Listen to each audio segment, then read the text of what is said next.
Hey guys, Jason here with a word to the wise. So I made that video, and within 24 hours, less than 24 hours, my worries of something big was going to be moving in that timepiece land already going on. And watching a few of the video reports after I heard it, because I was talking about this with somebody, and later that today, the person walked over to me and said, this is going on in that timepiece land from Iran right now. I was like, what? Like, what? You're kidding me. Nope. So I went and I started watching some videos and news reports. And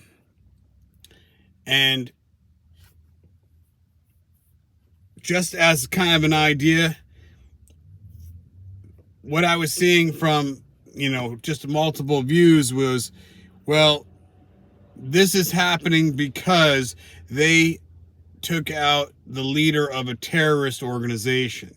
And so America, on the press conference from that, was saying we support them doing that. But now you have a country going against them for taking out a terrorist organization.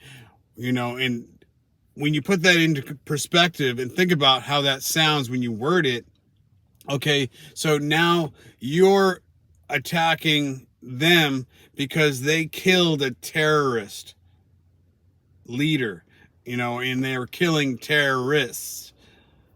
And so now you're going to have this kind of, now because they're being attacked by a country, not a terrorist organization, what happens now? Are we going to then be saying, oh, well, we're going to back you because this is heinous?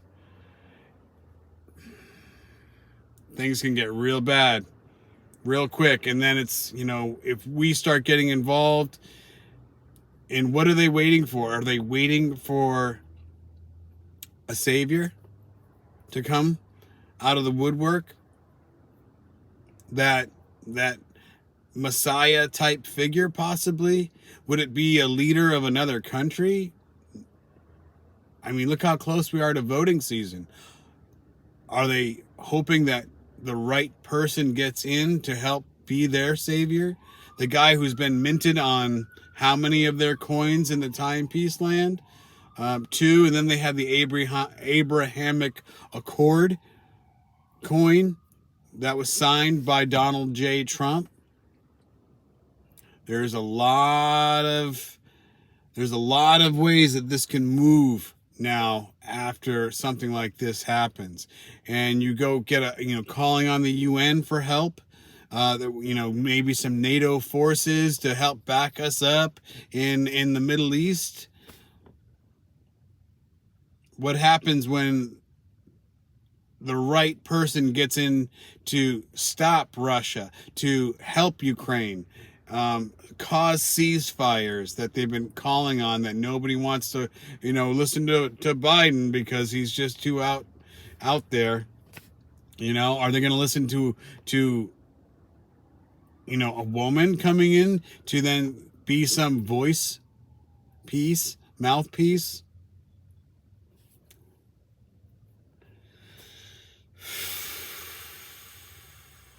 And the problem with all of this is I can't remember where I was watching it. I can't remember if it was the American press conference I was watching with our military, press secretary speaking, or whoever that guy is.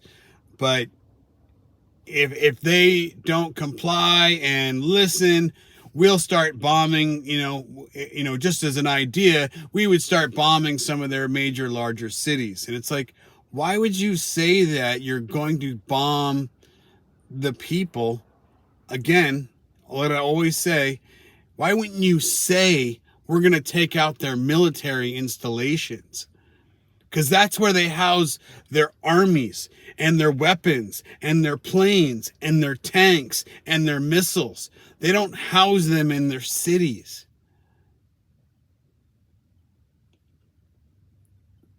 It's so frustrating to sit and just look at the ridiculousness they pour onto the stage of the world, and have people just sit there and eat the slop.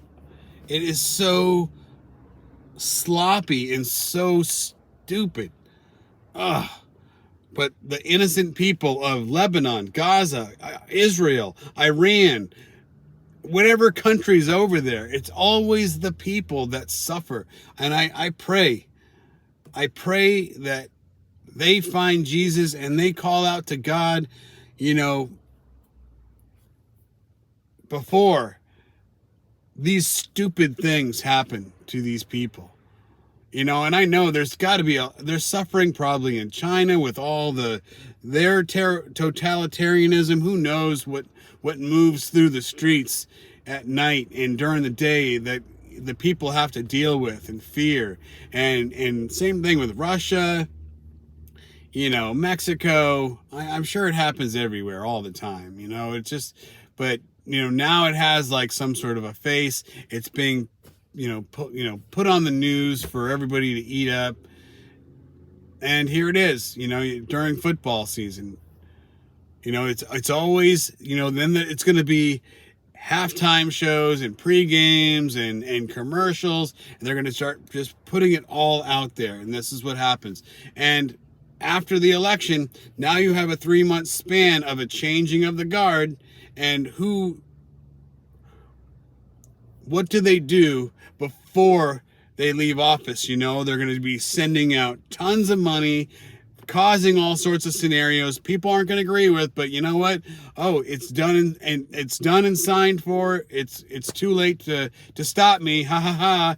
I'm leaving office and I'm 80 years old. I'm going to go retire. And then the next president gets in there and says, oh, well, they left this deficit and all these situations on our plate, and all we can do is try to make things better from here on.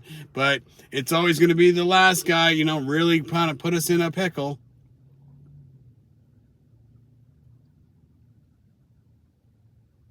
I can only imagine this gets worse.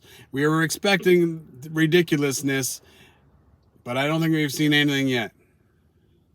Word of the wise.